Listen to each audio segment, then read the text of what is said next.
इस वक्त एक बार प्रभु मसीह के नाम से मैं प्रभु का नाम पास्टर राजन मसीह के नाम से आप सभी का अभिवादन करता हूँ।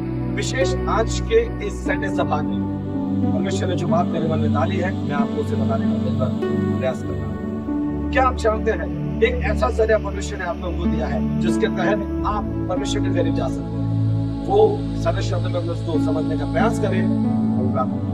बाइबल में आप और हम ऐसे कई उदाहरण को देखते हैं जिसमें आप और हम प्रार्थना के विषय में या प्रार्थना जिन्होंने की उनके जीवन को देखकर आप और हम बहुत बातों को सीख सकते हैं। तो ऐसे प्रार्थना योद्धा कोई तो शास्त्र बाइबल में दर्ज है जिन्होंने प्रार्थना करके, या मैं यूं कहूं, जिन्होंने परमेश्वर के साथ अपने निजी रिश्ते को कायम करके उन बातों को प्राप्त किया जो उनके लिए मिलना या उनकी प्राप्ति उनके लिए नामुमकिन थी।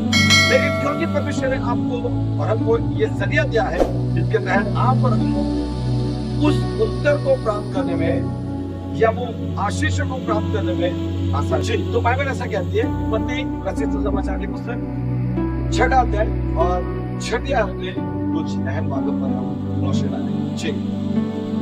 परंतु जब तू प्रार्थना करे, बाइबल कहती है जब तू प्रार्थना करे। अब देखना, परमेश्वर से प्रार्थना करने के एक नीति नियम को यहाँ पर दर्शाया गया है जो आपको और हमको इस बातों पर अपना ध्यान केंद्रित करना बहुत जरूरी है। जब तू प्रार्थना करे तो अपनी कोठरी में जा, उस स्थान में जा जहाँ पर शायद तुझे देखने वाला कोई नहीं।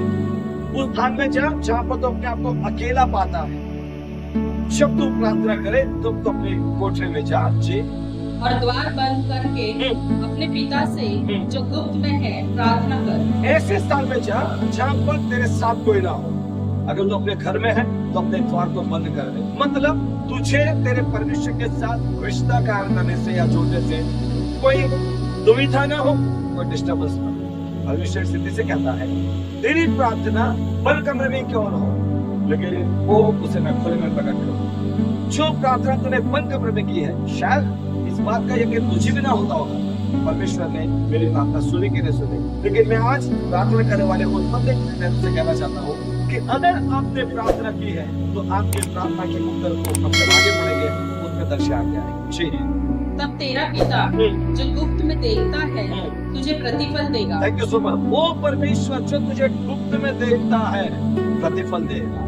आपका प्रतिफल अगर आप सच में प्राप्त करना चाहते हैं, परमेश्वर ने बहुत आसान और सरल तरीका या मैं यूं कहूं जरिया हमको दिया है कि हम बंद कमरे में अपने परमेश्वर के साथ निजी रिश्ते को कायम करें, जिससे आप और हम प्रार्थना कह सकते हैं। जब आप और हम प्रार्थना करते हैं, बाइबल कहते हैं परमेश्वर उसे सुनता है और उसके मुताबिक मुझे उत्तर देता है।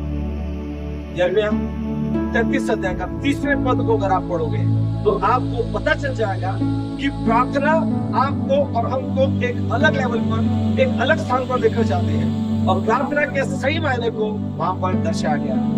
ये वचन जो परमेश्वर ने यिर्मयाह भविष्यद्वक्ता से कहा वो आपसे और हमसे भी कहता है। यिर्मयाह की पुस्तक 33 अध्याय और 3वें पद में कुछ कहा, हम पढ़े प्लीज।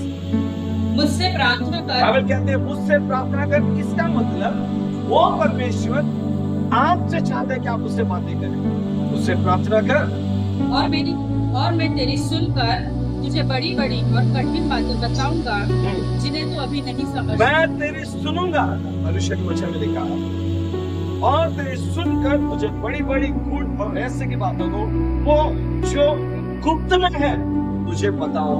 भाई वो गुप्त की बातें आप पर गुप्त में इसके लिए प्रकट होती है क्योंकि आप गुप्त में प्रार्थना करते हैं। और ऐसा कभी नहीं है कि अगर आप परमेश्वर के साथ संगति करेंगे या आप प्रार्थना करोगे तो उसका उत्तर आपको कभी ना मिलेगा। परमेश्वर ने कहा, दूसरा इतिहास 7वें अध्याय के 15 पद में एक आखिरी वचन तो मैं आपके लिए पढ़वाना चाहता हूँ और उसके बाद हम सभा की समाप्ति करेंगे। दूसरा इतिहास 7:15 में अगर आप पढ़ोगे तो उसमें भी प्रार्थना के जिक्र को कहा गया है या प्रार्थना के जिक्र को लिखा गया है। दूसरा इतिहास 7वां अध्याय 15 पद। अब से जो प्रार्थना इस स्थान में की जाएगी, जहाँ पर भी तू खड़ा है, जिस किसी प्रार्थना में तू है, चाहे तू बंद कमरे में है, चाहे तू एक ऐसे वीरान जगह पर है, तू अगर वहाँ प्रार्थना करता है, बाइबल ऐसा कहती है, उस पर मेरी आंखें खुली और मेरे कान लगे रहेंगे। Thank you so much. दूसरी बात, परमेश्वर आपकी प्रार्थना को अपने कान लगाना चाहता है, या मैं यूं कहूं कि परमेश्वर आपकी प्रार्थना की और अपनी आंखें खोलना चाहता है। मतलब आप जो कुछ भी प्रार्थना में प्रभु से मांगेंगे, उस प्रार्थना के उत्तर परमेश्वर आपको निश्चित तौर पर देगा। केवल इतना हो कि आप परमेश्वर के साथ प्रार्थना करें। जो परमेश्वर आपकी प्रार्थना सुनना चाहते हैं, प्रभु के प्रिय लोगों, अगर आज आप विश्वास करते हैं, मैं प्रभु का नाम मुंबई से आपके लिए प्रार्थना करना चाहूंगा।